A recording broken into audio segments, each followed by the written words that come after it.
Magandang tanghali. Araw ngayon ng Martes, ika-11 sa buwan ng Mayo taong 2026. Mula sa pamanang pananawigan ng Occidental Mindoro, sumasan yung kalipunan ng mga balita. Lalawigang balita. Magandang tanghali po. Narito ang ating mga balita. Nagpulong ang iba't ibang ahensya ng pamahalaan at mga katuwang na sektor para sa pagbuo ng Provincial Animal Welfare Council na ginanap sa Hill Palm sa Barangay Payumpon, Bayan ng Mamburao. Sa naturang pagpupulong, tinalakay ang mga hakbangin para mas mapalakas ang pagpapatupad ng mga programa at batas para sa kapakanan at pangangalaga ng mga hayop sa ating lalawigan. Napag-usapan din ang pagiging tungkulin o ang magiging tungkulin ng konseho sa pagpapatuloy ng mga animal welfare programs hanggang sa antas ng barangay. Binigyang pansin din ang papel ng mga barangay bilang katuwang sa pagbabantay at pagre-report ng mga kaso ng paglabag sa Animal Welfare Act. Samantala, inaasahan ding magsisilbing animal welfare officers ang mga itatalaga sa bawat lugar upang tumulong sa pagpapatupad ng mga kaugnay na programa. Ipinabatid sa pagpupulong na ang pagbuo ng konseho ay alinsunod sa Republic Act No. 8485 o Animal Welfare Act of 1998 at DILG Memorandum Circular No. 2024-126 na naghihikayat sa mga lokal na pamahalaan na magkaroon ng Local Animal Welfare Council. Samantala, kabilang sa mga inaasahang magiging kasapi ng konseho ang mga kinatawan mula sa Provincial Government of Occidental Mindoro, Office of the Provincial Veterinarian, Office of the Provincial Agriculturist, Department of Agriculture, Environment and Natural Resources Office, mga municipal LGU, barangay, Philippine National Police, Department of Education, Department of Interior and Local Government, at kasama rin ang mga non-government organizations at iba pang katuwang na sektor. Samantala, napag-usapan din ang mungkahing paglalagay ng Animal Welfare Desk sa ilalim ng Philippine National Police upang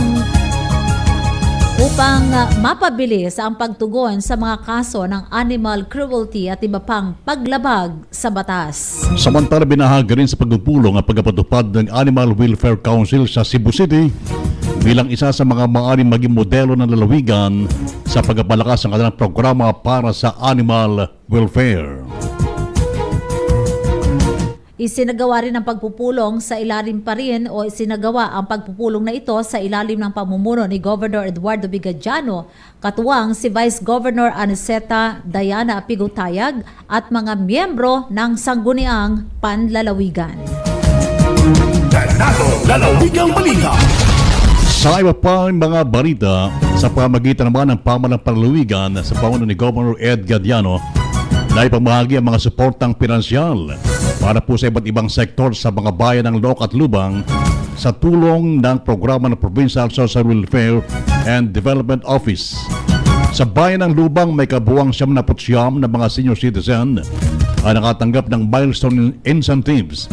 Habang nabigyan din ng insentibo ang 2 guro sa ilalim po naman ng Early Childhood Care and Development Program at isang benepisyaryo bilang suporta naman sa Senior Citizen Federation ng Lubang.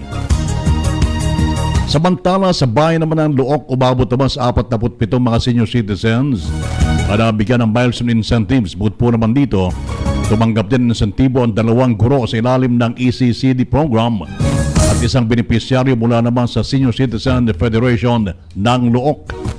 Patunay po ito ng patuloy na pagsisikap ng pamalang panlalawigan na maihatid ang mga serbisyong panlipunan at suportang pinansyal sa iba't ibang sektor ng komunidad. Lalawigang balita.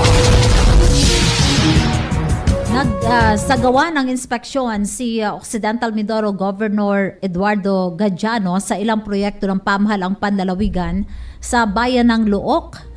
Ito'y para tiyakin ang maayos na implementasyon ng mga ito para sa kapakinabangan ng mga residente. Kabilang sa binisita ng gobernador ang water system sa Sitio Burol, Barangay Agkawayan at ang seawall sa Sitio Balikyas.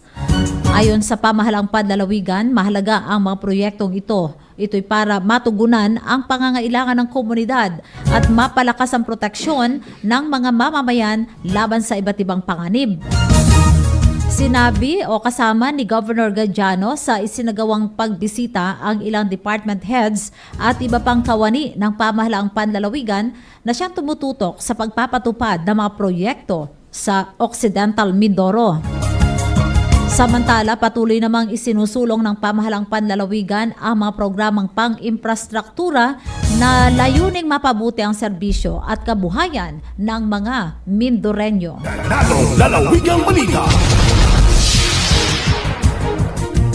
Samantala, nagsagawa naman ng anti-rabies vaccination activity sa Barangay Bubog dito po sa bayan ng San Jose sa pauna ng Barangay Bubog Municipal Agriculture Office at ng Office of the Provincial Veterinarian. Sa nagawang aktibidad, umabot sa 721 ang aso at 273 pusa na bakunahan laban sa rabies bilang bahagi ng patuloy na kampanya ng pamahalaan upang maprotektahan ang kalusugan ng mamamayan at mga alagang hayop laban sa naturang sakit. Ay porma sa kinaukulan, layunin ng programa na mapanatiling ligtas ang komunidad mula porma sa banta ng rabies at mapalawak ang kaalaman ng publiko hinggil sa responsableng pag-aalaga ng hayop at kahalagaan ng regular na pagbabakuna. Patuloy namang hinihikayat ng mga otoridad ang mga pet owners na makiisa at suportahan ang mga programang pangkalusugan para sa kapakanan ng kanilang mga alagang hayop. Isnagawa ang pagprograma sa ilalim ng pamumuno ni Governor Ed Gadiano, katuwang si Vice Governor Anisita Diana Pigutayag at mga miyembro ng sangguniang panlalawigan. Ganadong lalawigang balita. Sa iba pa nating mga balita, natapos na ang concreting project ng Lagnas Victoria Road sa Sitio Alag. Ito'y pinonduhan mula sa 20% Development Fund ng pamahalaang panlalawigan ng Occidental Mindoro.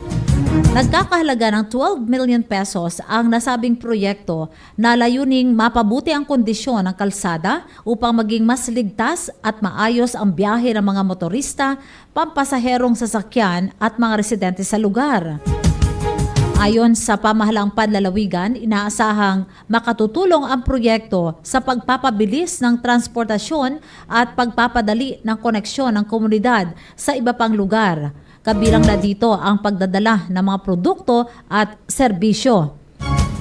Sa pamamagitan ng concreted road o na concrete o na sementong mga kalsada, mas magiging komportable at ligtas din ang pagbibiyahe lalo na sa panahon ng tagulan kung kailan nagiging mahirap ang pagdaan sa ilang bahagi ng kalsada. Isinagawa ang proyekto sa ilalim ng pamumuno ni Governor Eduardo Bigadiano bilang bahagi ng patuloy na pagpapatupad ng mga proyektong pang-infrastruktura sa lalawigan ng Occidental Mindoro. Ganadong lalawigang balita. Samantala sa atin po ng panghuling balita, nagsagawa ng pamamahagi ng food packs mula sa Office of the Vice President sa ilalim ng barangay o isa ilang barangay sa Occidental Mindoro bilang bahagi ng patuloy na paghahatid ng serbisyong panlipunan sa mga komunidad na higit na nangangailangan. Kabilang sa mga napagalooban ng tulong ang mga residente na Barangay Poblasyon 2 at Barangay Kortinganan sa bayan ng Santa Cruz, Barangay Malpalon sa Kalintaan, Barangay Manot sa Rizal at Barangay Pasan sa Magsaysay. Ay porma sa Office of the Vice Governor, karamihan sa mga beneficiary mga katutubot senior citizens na kabilang sa mga sektor na kailangan ng agarang suporta at ayuda mula sa pamahalaan. Layunin po ng aktibidad ng makapaghatid ng pagkain at makapagbigay ng karagdagang suporta sa mga pamilyang nasa malalayong pamayanan. Bahagi rin ito ng patuloy na programang tanggapan upang mailapit ang serbisyo publiko sa mga komunidad sa iba't ibang bayan ng lalawigan.